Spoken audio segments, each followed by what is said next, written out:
Harga tiket masuknya cuma 30.000 per orang. Dengan harga segitu, kamu sudah dapat fasilitas penitipan helm dan parkir motor secara gratis.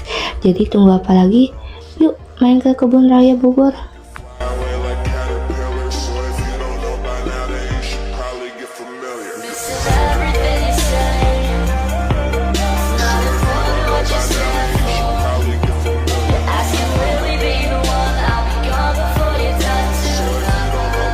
Assalamualaikum warahmatullahi wabarakatuh. Selamat siang pemirsa, kembali lagi bersama saya Marisa Aprilia. Saya Pradipa Nunaya. Saya Joma Aprilia. Saya Sri Binurasi. Kali ini kami akan menyampaikan sebuah berita mengenai museum bersejarah yang ada di daerah Bogor.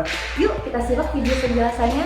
Sebelum masuk ke museum zoologi, para pemirsa tahu nggak apa itu yang disebut dengan zoologi? Nah, zoologi ini adalah salah satu cabang ilmu biologi yang mempelajari hewan dan kehidupannya, termasuk perilaku, struktur, fungsi, dan juga evolusi hewan. Museum Zoologi Bogor memiliki sejarah yang panjang dan menarik. Berawal dari sebuah laboratorium kecil, tempat ini kemudian berkembang pesat menjadi pusat penelitian zoologi yang penting. Seperti inilah laboratorium itu sebelum akhirnya dijadikan sebagai tempat penelitian zoologi. Selanjutnya, kita sedang berada di ruangan menuju mamalia atau disebut juga momologi, yang dimana tempat para hewan yang sudah diawetkan ditaruh ke dalam ruangan ini. Yuk kita lihat isi ke dalamnya. Begitu melangkah masuk ke ruang mamalia di Museum Zoologi, pengunjung disambut oleh kepala gajah yang besar, tampak pula kepala badak dengan tanduknya yang kokoh. Di dalam ruangan juga terdapat kerangka gajah dan badak yang dipajang utuh. Kerangka gajah tampak menjulang besar dengan tengkorak dan gadingnya yang khas. Sementara itu, kerangka badak terlihat kokoh dengan rangka tubuh yang tebal dan kuat. Di salah satu sisi ruangan, terdapat kaca panjang berisi mamalia dengan ukuran tubuh yang bervariasi, dari yang paling besar hingga sekecil tikus. Semua tersusun berurutan sehingga pengunjung bisa membandingkan ukuran tubuh mereka secara langsung. Ada nokbiak moncong, mamalia kecil yang mirip tikus dengan moncong panjang, dikenal juga sebagai pemakan serangga. Ada luwak atau musang pandan, hewan yang sering beraktivitas di malam hari dan punya peran penting dalam penyebaran biji-bijian di hutan. Di samping itu juga tampak pula seekor musang bulan dengan bulu kecoklatan dan corak khas di tubuhnya, memperlihatkan kelincahannya sebagai pemanjat pohon.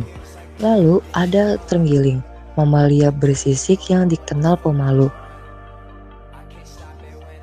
Ada seekor landak dengan duri-duri tajam yang menjulang, menjadi simbol sebagai pertahanan diri yang kuat di alam liar.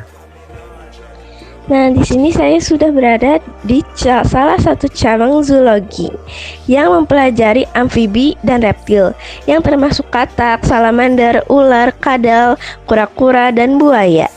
Nah, namanya ini adalah herpetologi, cabang herpetologi. Dengan mempelajari herpetologi, kita dapat memahami pentingnya menjaga keanekaragaman hayati dan keberlanjutan ekosistem tempat reptil dan amfibi hidup.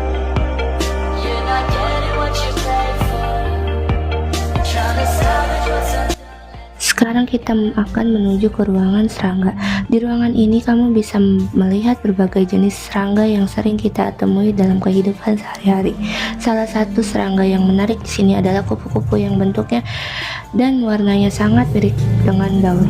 Ini adalah salah satu bentuk kamuflase yang digunakan kupu-kupu untuk melindungi diri dari pemangsa. Menarik bukan? Kita bisa belajar bagaimana alam menciptakan cara bertahan hidup yang begitu cerdas dan kreatif.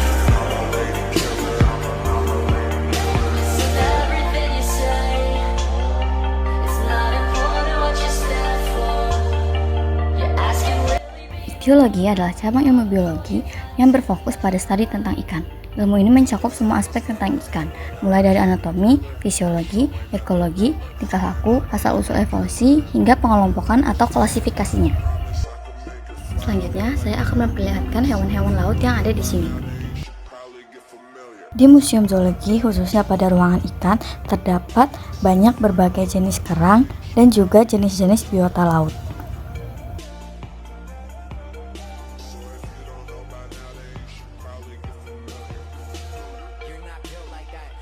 Nah, ada jenis-jenis ikan di Indonesia, salah satunya ada ikan parang. Ikan ini hidup di laut, sering meloncat-loncat ke permukaan air, dan ikan ini termasuk ikan pemangsa. Dapat mencapai panjangnya ini adalah 100 cm. Hingga saat ini, Museum Zoologi tetap menjadi bagian penting dari pendidikan dan penelitian yang ada di Indonesia. Koleksi-koleksi sejarahnya tidak hanya menceritakan tentang satwa, tetapi juga tentang kegigihan para peneliti dalam mengeksplorasi kekayaan alam Nusantara. Demikian vlog berita dari kelompok kami. Mari bersama-sama kita jaga warisan alam dan sejarah yang ada di sekitar kita. Kami pamit undur diri, sampai jumpa dan terima kasih.